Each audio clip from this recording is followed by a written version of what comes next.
Unfortunately, since my mom is allergic to cats, I could not bring a black cat in for the intro of this episode. So instead, I had to compromise. Here we have Pasheen and Gigi. Yes, I had a weeb phase that I still haven't entirely left. We don't talk about it here.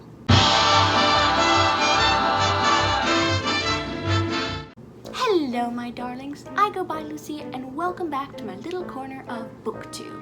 Halloween is nigh, and I figured with it being the marvelously morbid month of October, I ought to celebrate by reading out loud a short story from one of my favorite horror writers of all time. That writer is Edgar Allan Poe. Shoot, why does my dress collar keep popping up? This is really inconvenient.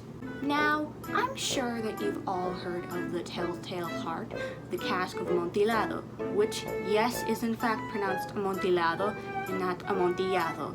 My Spanish-speaking goldfish brain found that out the hard way. Both of these stories are rightfully deserving of their popularity, as are Poe's other well-known works like The Pit and the Pendulum, and I think it's just as important to acknowledge that Poe's lesser-known writings deserve recognition too. So, for this month's Halloween special, I bring you The Black Cat.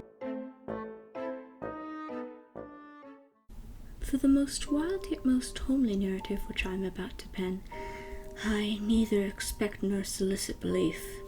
Mad indeed would I be to expect it in a case where my very senses reject their own evidence. Yet mad am I not, and very surely do I not dream. But tomorrow I die, and today I would unburthen my soul. My immediate purpose is to place before the world plainly, succinctly, and without comment a series of mere household events. In their consequences, these events have terrified, have tortured, have destroyed me. Yet I will not attempt to expound them. To me they have presented little but horror. To many they will seem less terrible than baroques. Hereafter, perhaps, some intellect may be found which will reduce my phantasm to the commonplace. Some intellect more calm, more logical, and far less excitable than my own, which will perceive, in the circumstances I detail with awe, nothing more than an ordinary succession of very natural causes and effects. From my infancy I was noted for the docility and humanity of my disposition. My tenderness of heart was even so conspicuous as to make me the jest of my companions. I was especially fond of animals, and was indulged by my parents with a great variety of pets. With these I spent most of my time, and never was so happy as when feeding and caressing them. This peculiarity of character grew with my growth, and in my manhood I derived from it one of my principal sources of pleasure. To those who have cherished an affection for a faithful and sagacious dog, I need hardly be at the trouble of explaining the nature or the intensity of the gratification thus derivable. There is something in the unselfish and self-sacrificing love of a brute, which goes directly to the heart of him who has had frequent occasion to test the paltry friendship and gossamer fidelity of mere man. I married early, and was happy to find in my wife a disposition not uncongenial with my own. Observing my partiality for domestic pets, she lost no opportunity of procuring those of the most agreeable kind. We had birds, goldfish, a fine dog, rabbits, a small monkey, and a cat. The latter was a remarkably large and beautiful animal, entirely black and sagacious to an astonishing degree. In speaking of his intelligence, my wife, who at heart was not a little tinctured with superstition, made frequent allusion to the ancient popular notion which regarded all black cats as witches in disguise. Not that she was ever serious upon this point, and I mention the matter at all for no better reason than that it happens just now to be remembered. Pluto, this was the cat's name, was my favorite pet and playmate. I alone fed him, and he attended me wherever I went about the house. It was even with great difficulty that I could prevent him from following me through the streets. Our friendship lasted in this manner for several years, during which my general temperament and character, through the instrumentality of the fiend intemperance, had, I blush to confess it, experienced a radical alteration for the worse. I grew day by day more moody, more irritable, more regardless of the feelings of others. I suffered myself to use intemperate language to my wife. At length I even offered her personal violence. My pets, of course, were made to feel the change in my disposition. I not only neglected but ill-used them. For Pluto, however, I still retained sufficient regard to restrain me from maltreating him, as I made no scruple of maltreating the rabbits, the monkey, or even the dog, when by accident or through affection they came in my way. But my disease grew upon me, for what disease is like alcohol? And at length even Pluto, who was now becoming old and consequently somewhat peevish, even Pluto began to experience the effects of my ill temper. One night, returning home much intoxicated from one of my haunts about town, I fancied that the cat avoided my presence. I seized him when, in his fright at my violence, he inflicted a slight wound upon my head with his teeth. The fury of a demon instantly possessed me. I knew myself no longer. My original soul seemed at once to take its flight from my body, and a more than fiendish malevolence gin-nurtured throughout every fiber of my frame. I took from my waistcoat pocket a penknife, opened it, grasped the poor beast by the throat, and deliberately cut one of its eyes from the socket. I blush, I burn, I shudder, while I pen the damnable atrocity. When reason returned with the morning, when I had slipped off the fumes of the night's debauch, I experienced a sentiment half of horror, half of remorse for the crime of which I had been guilty. But it was at best a feeble and equivocal feeling, and the soul remained untouched. I again plunged into excess, and soon drowned in wine all memory of the deed. In the meantime, the cat slowly recovered. The socket of the lost eye presented, it is true, a frightful appearance, but he no longer appeared to suffer any pain. He went about the house as usual, but, as might be expected, fled in extreme terror at my approach. I had so much of my old heart left as to be at first grieved by this evident dislike on the part of a creature which had once so loved me. But this feeling soon gave place to irritation, and then came, as if to my final and irrevocable overthrow, a spirit of perverseness. Of this spirit philosophy takes no account. Yet I am not more sure that my soul lives than I am that perverseness is one of the primitive impulses of the human heart, one of the indivisible primary faculties or sentiments which give direction to the character of man. Who has not 100 times found himself committing a vile or a silly action for no other reason than because he knows he should not? Have we not a perpetual inclination in the teeth of our best judgment to violate that which is law merely because we understand it to be such? The spirit of perverseness, I say, came to my final overthrow. It was this unfathomable longing of the soul to vex itself, to offer violence to its own nature, to do wrong for the wrong's sake only, that urged me to continue and finally consummate the injury I had inflicted upon the unoffending brute. One morning, in cool blood, I slipped a noose about its neck and hung it to the limb of a tree. Hung it with the tears streaming from my eyes and with the bitterest remorse at my heart. Hung it because I knew that it had loved me, and because I felt it had given me no reason of offense. Hung it because I knew that in so doing I was committing a sin, a deadly sin that would so jeopardize my immortal soul as to place it, if such a thing were possible, even beyond the reach of the infinite mercy of the most merciful and most terrible God. On the night of the day on which this cruel deed was done, I was aroused from sleep by the cry of fire. The curtains of my bed were in flames, the whole house was blazing. It was with great difficulty that my wife, a servant, and myself made our escape from the conflagration. The destruction was complete. My entire worldly wealth was swallowed up, and I resigned myself thenceforward to despair. I am above the weakness of seeking to establish a sequence of cause and effect between the disaster and the atrocity, but I am detailing a chain of facts and wish not to leave even a possible link imperfect. On the day succeeding the fire, I visited the ruins. The walls, with one exception, had fallen in. This exception was found in a compartment wall not very thick, which stood about the middle of the house and against which had rested the head of my bed. The plastering had here in great measure resisted the action of the fire, a fact which I attributed to its having been recently spread. About this wall a dense crowd were collected, and many persons seemed to be examining a particular portion of it with very minute and eager attention. The words strange, singular, and other similar expressions excited my curiosity. I approached and saw, as if graven in bas relief upon the white surface, the figure of a gigantic cat. The impression was given with an accuracy truly marvelous. There was a rope about the animal's neck. When I first beheld this apparition, for I could scarcely regard it as less, my wonder and my terror were extreme. But at length reflection came to my aid. The cat, I remembered, had been hung in a garden adjacent to the house. Upon the alarm of fire, this garden had been immediately filled by the crowd, by someone of whom the animal must have been cut from the tree and thrown through an open window into my chamber. This had probably been done with a view of arousing me from sleep.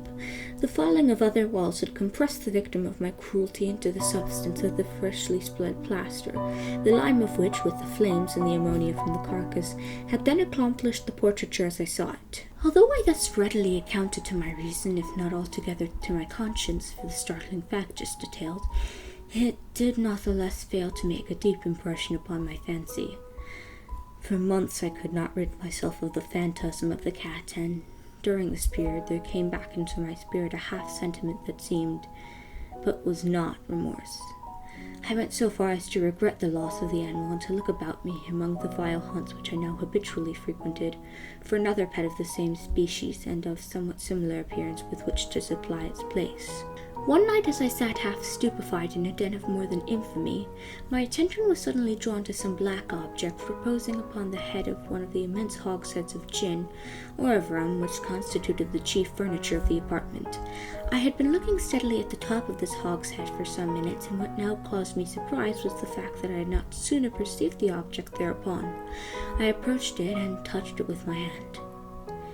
It was a black cat, a very large one, fully as large as Pluto and closely resembling him in every respect but one. Pluto had not a white hair upon any portion of his body, but this cat had a large, although indefinite, splotch of white, covering nearly the whole region of the breast. Upon my touching him, he immediately arose, purred loudly, rubbed against my hand, and appeared delighted with my notice. This, then, was the very creature of which I was in search. I at once offered to purchase it of the landlord, but this person made no claim to it, knew nothing of it, had never seen it before. I continued my caresses, and when I prepared to go home, the animal evinced a disposition to accompany me. I permitted it to do so, occasionally stooping and patting it as I proceeded. When it reached the house, it domesticated itself at once, and became immediately a great favorite with my wife.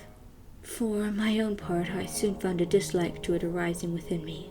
This was just the reverse of what I had anticipated, but I know not how or why it was, its evident fondness for myself rather disgusted and annoyed. By slow degrees, these feelings of disgust and annoyance rose into the bitterness of hatred. I avoided the creature, a certain sense of shame, and the remembrance of my former deed of cruelty preventing me from physically abusing it.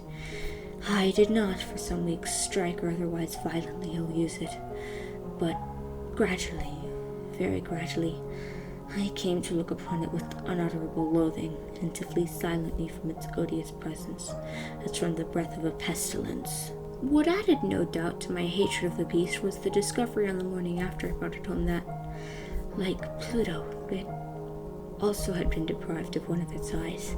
This circumstance, however, only endeared it to my wife, who, as I have already said, possessed in a high degree that humanity of feeling which had once been my distinguishing trait, and the source of many of my simplest and purest pleasures. With my aversion to this cat, however, its partiality for myself seemed to increase. It followed my footsteps with a pertinacity which it would be difficult to make the reader comprehend. Whenever I sat, it would crouch beneath my chair, or spring upon my knees, covering me with its loathsome caresses. If I arose to walk, it would get between my feet and thus nearly throw me down, fastening its long and sharp claws in my dress, clamber in this manner to my breast. At such times, although I longed to destroy it with a blow, I was yet withheld from so doing, partly by memory of my former crime, but chiefly, let me confess it at once, by absolute dread of the beast. This dread was not exactly a dread of physical evil, and yet I should be at a loss how otherwise to define it. I am almost ashamed to own, yes, even in this felon's cell I am almost ashamed to own, that the terror and horror with which the animal inspired me had been heightened by one of the merest chimeras it would be possible to conceive. My wife had called my attention more than once to the character of the mark of white hair of which I have spoken, and which constituted the sole visible difference between the strange beast and the one I had destroyed. The reader will remember that this mark, although large, had been originally very indefinite, but by slow degrees nearly imperceptible, and which for a long time my reason struggled to reject as fanciful, it had at length assumed a rigorous distinctness of outline.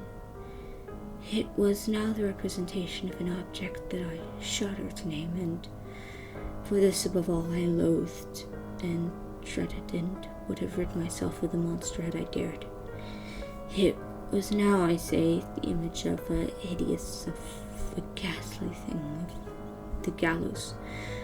Oh, mournful and terrible engine of horror and of crime, of agony and of death. And now was I indeed wretched beyond the point of wretchedness of mere humanity, and a brute beast whose fellow I had contemptuously destroyed, a brute beast to work out for me, a man fashioned in the image of the high God.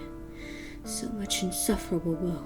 Alas, neither by day nor by night knew I the blessing of rest any more.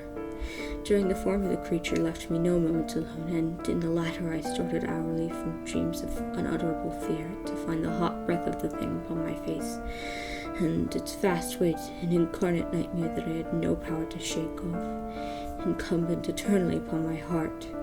Beneath the pressure of torments such as these, the feeble remnant of the good within me succumbed. Evil thoughts became my sole inmates, the darkest and most evil of thoughts. The moodiness of my usual temper increased to hatred of all things and of all mankind, while from the sudden, frequent, and ungovernable outburst of a fury to which I now blindly abandoned myself, my uncomplaining life, alas, was the most usual, the most patient of my sufferers. One day she accompanied me upon some household errand into the cellar of the old building which our poverty compelled us to inhabit. The cat followed me down the steep stairs, and, nearly throwing me headlong, exasperated me to madness. Uplifting an axe, and forgetting in my wrath the childish dread which had hitherto stayed my hand, I aimed a blow at the animal, which, of course, would have proven instantly fatal had it descended as I wished. But this blow was arrested by the hand of my wife.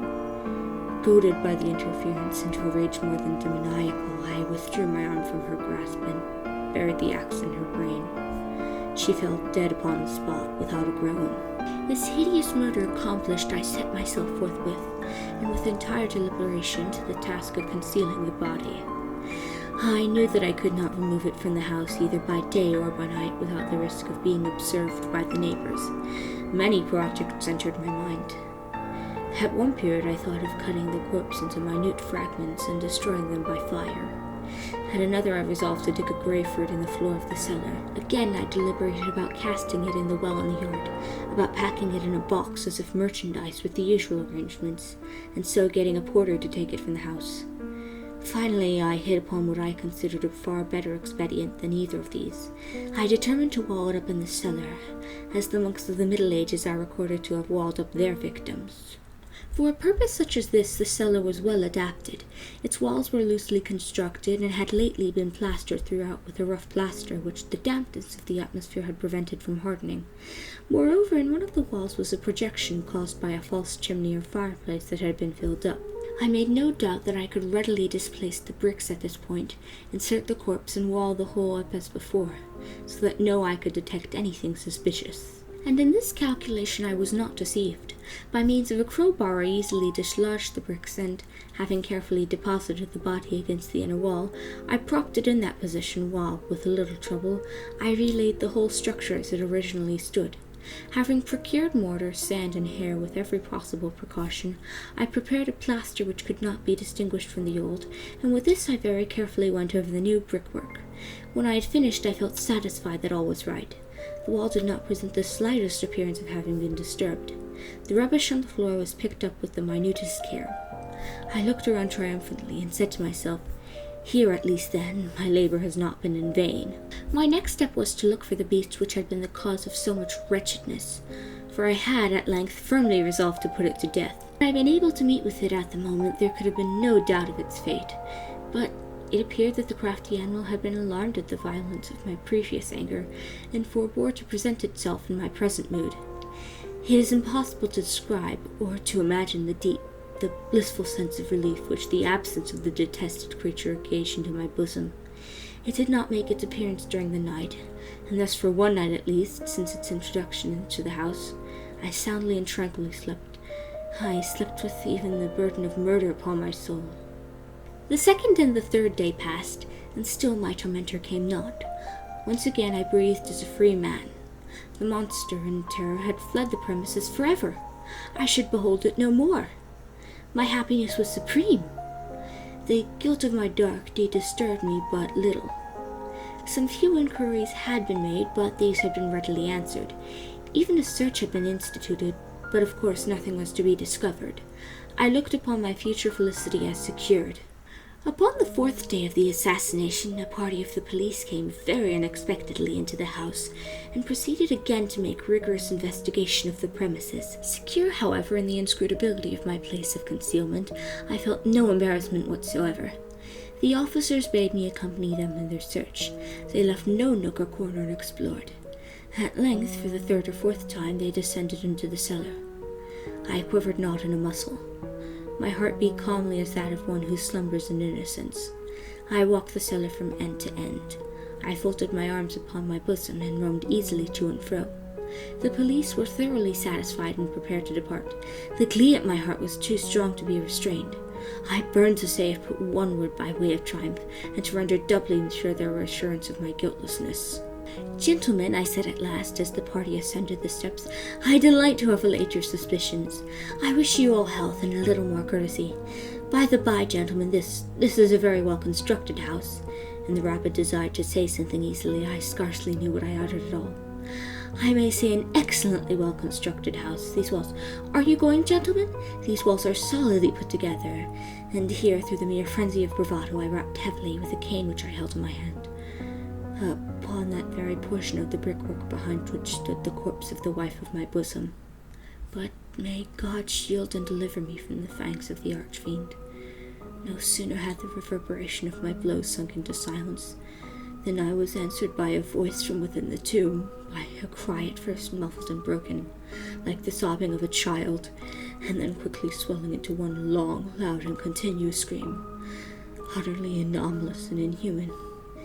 A howl, a wailing shriek, half of horror and half of triumph, such as might have arisen only out of hell, conjointly from the throats of the damned in their agony, and of the demons that exult in the damnation. Of my own thoughts it is folly to speak. Swooning, I staggered to the opposite wall. For one instant, the party upon the stairs remained motionless through extremity of terror and of awe. In the next, a dozen stout arms were toiling at the wall. It fell bodily. The corpse, already greatly decayed and clotted with gore, stood erect before the eyes of the spectators. Upon its head, with red extended mouth and solitary eye of fire, sat the hideous beast whose craft had seduced me into murder, and whose informing voice had consigned me to the hangman. I had walled the monster within the tomb.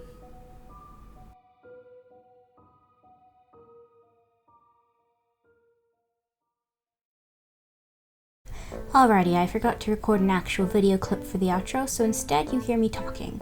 First of all, happy early Halloween. Second, I've been uploading rather slowly as of late, and most likely will continue with this practice. This is in no small part due to college applications, which I want to devote more time to.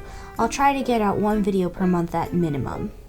As always, thank you all so much for watching. Social media links will be in the description. I hope you're having a good day, and if that's not the case, I hope your day gets better. Bye!